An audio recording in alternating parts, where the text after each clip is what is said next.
Don't forget that we are also keeping our eyes on the Russia-Ukraine crisis. Only 226 Ghanaians have successfully been evacuated from Ukraine following Russia's invasion. Now, the Ministry of Foreign Affairs and Regional Integration says its officers are still monitoring the situation with a resolve to rescue more nationals from the war zone. We have that statement for you right now. SF's indicating that the Foreign Affairs and Regional Integration Ministry wishes to inform the general public that the evacuation of Ghanaian nationals from Ukraine is progressing steadily. To date, the government of Ghana has facilitated the evacuation of a total of 226 Ghanaians to Ghana.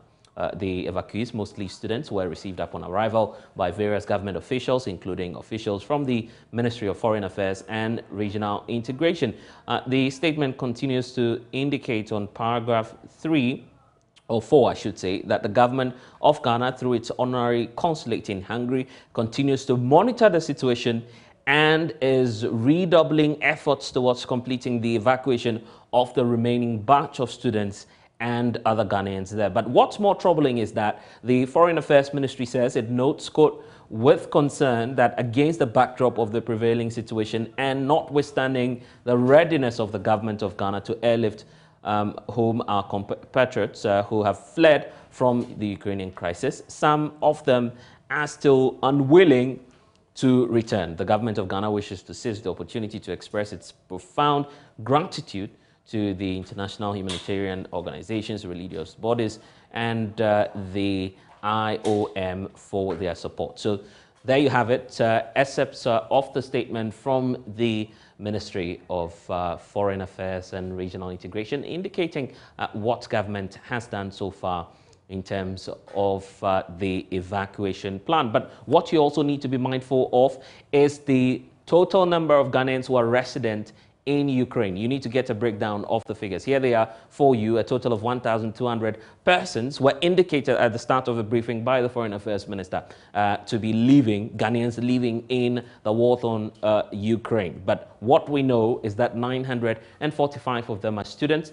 Only 226, as we're getting from the statement, have arrived in Ghana. So what do we make of this? But as you also have it there, 527 nationals who have actually moved from Ukraine, have gone into neighboring countries around the war zone. Some are in Belarus and Romania, as we're getting from other sources as well. So we'll come back to the breakdown of the figures, but obviously this indication questions government's evacuation plan. Joining me now is Richard Kumado. He's a security consultant, helping us to understand all of this.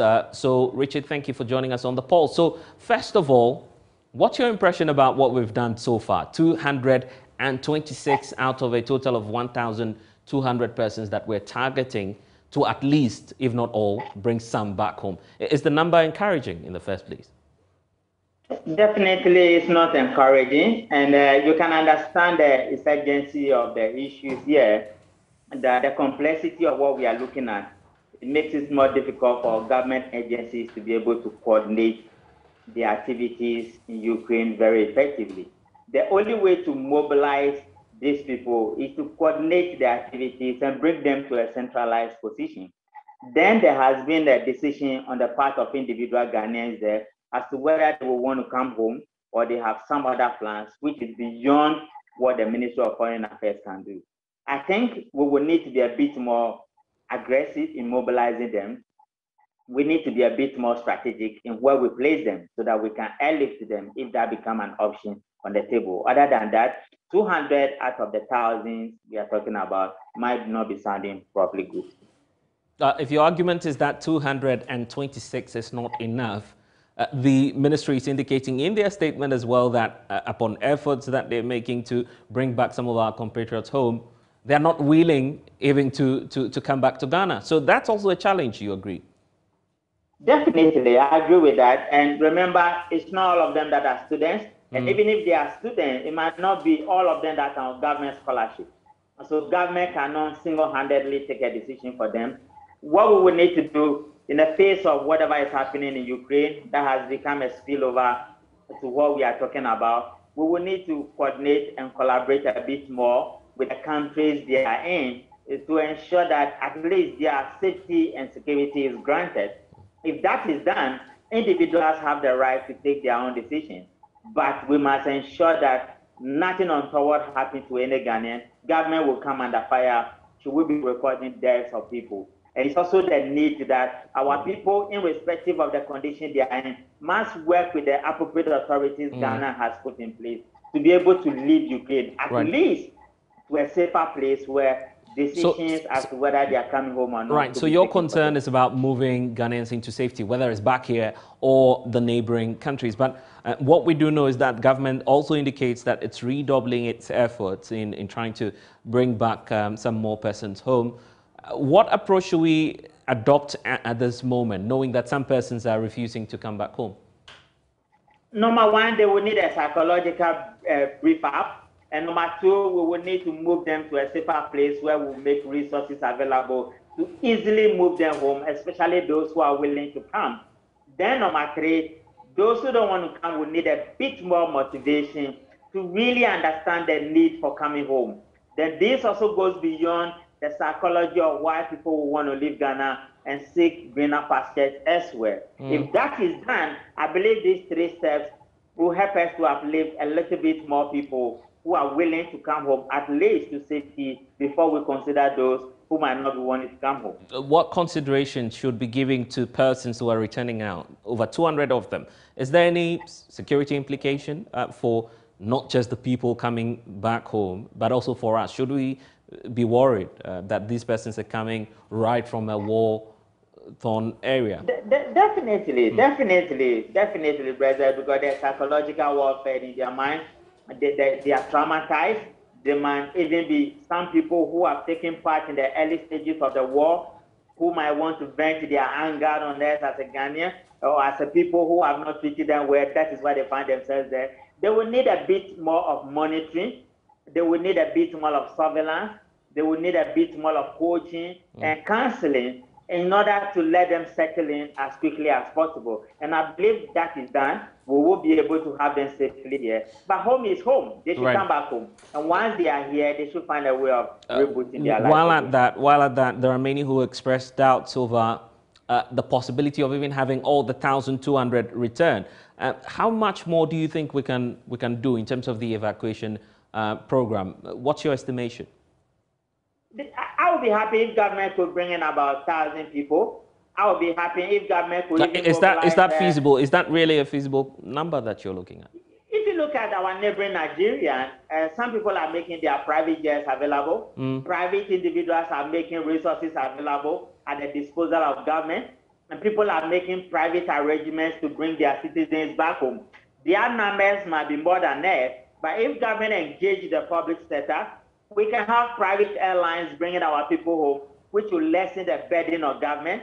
We can have some other arrangements with some other people who might be willing to do extra in order to persuade our people in coming back home, or create an avenue for them to get into some other countries where their safety and security can be granted. And once these assurances can be provided and people begin to have hope and believe in them, they will buy into it. Other than that, bringing the numbers down as 226, it might not be sounding properly, it might not be looking so good. And on the sides of this, we're also witnessing some trolls on social media, which some experts say we shouldn't take lightly.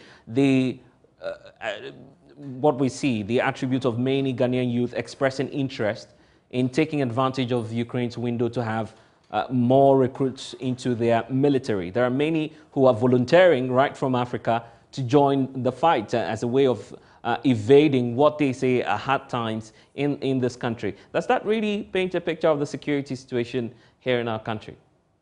I get worried. I was very worried. It's disposition, it's reorientation they needed. They would have put them in the front line and they would have used them as body bags. They would have died in that war. They wouldn't benefit.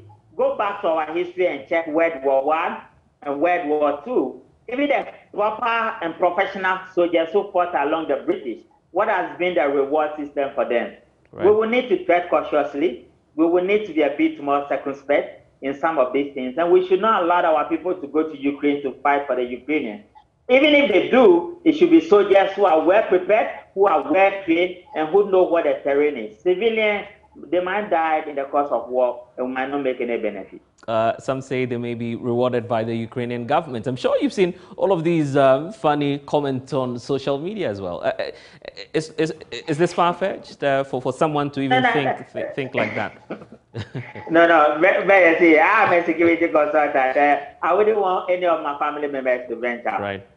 I support the East, I support the West. What is happening in Ukraine is a bit more complicated, and we need to protect our people. We will need, even the number one sniper from Canada landed in Ukraine, and within few minutes into his action, he was taken down by the special forces of Russia.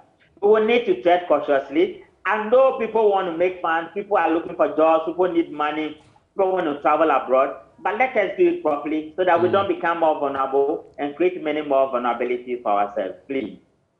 Security consultant Richard Kumado, thank you for joining us on The Pulse.